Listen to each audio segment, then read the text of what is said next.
Magandang umaga mga kananay. Hello, hello po. Sana po'y magustuhan niyo po ang aking vlog ng itong umagang ito. Ako po'y maaga po akong naligo kasi po mamaya po wala na pong magbabantay sa bunso ko. Kasi dalawa na lang po kami sa buong araw na ito. Kasi yung papa niya pumapasok na po sa trabaho. At ang kuya po niya isa ay nasa school na po. Pang umaga po yung kuya namin. Kaya maaga po akong naligo. Katapos ko lang po magsuka, ayun na po, nagliligpit na po kami ng aming higaan. At habang yung bunso ko po ay sinusubuan ko po siya habang naglalaro.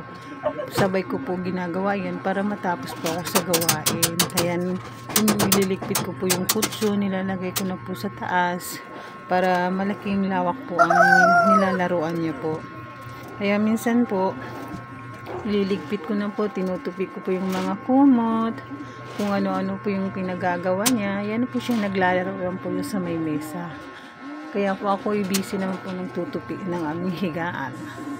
Yan ang pong gawain namin na buong mag-araw. Dito lang po sa loob ng aming bahay. Kami lang po dalawa sa buong araw na ito. Kaya sana po magustuhan niyo po ang aking vlog. Ayan na po ang makulit na bata. Nakita na po yung cellphone ko po. Alam niyo po na nagba-vlog po ako. Kaya nakukulit na naman siya. Yung kinuha na naman niya yung kumot na itinutupi ko. Yan naman po. Ayan, nagkukulit na naman yan siya. Ganyan lang po siya lagi. Kapag nagliligpit ka po ako ng higaan namin, yung kinukuha niya po yung kumot, nilalaro niya po.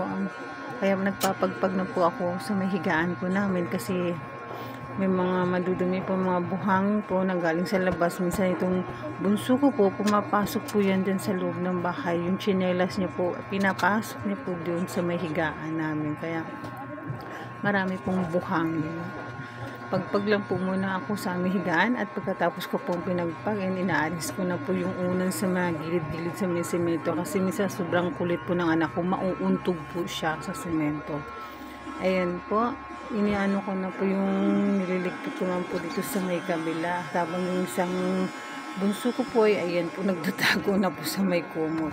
Yung mga tinupi ko na po kahapon ng mga kumot at saka towel, nilalagay ko po na po sa loob ng lagayan po para hindi na po magkagulo. At maliit lang po kasi yung bahay namin, kaya gusto ko po yung maligpit konti at wala pong kalat.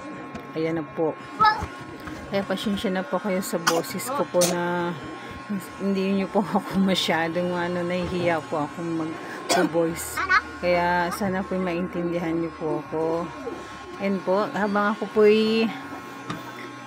pinapakain ko muna siya. Ayun po, kumakain na po siya ng, ang ulam lang po niya ay sabaw na gulay lang po. Nilalagyan ko po ng kalabasa at saka sitaw. Yan lang pong inuulam niya.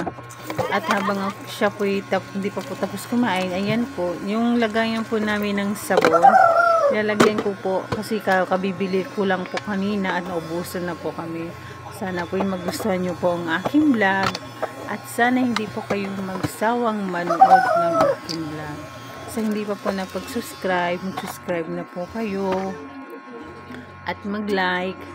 Sana po magustuhan niyo po ang aking vlog na ito. Maraming salamat po sa inyong panunood ng aking vlog. Bye-bye! Thank you very much!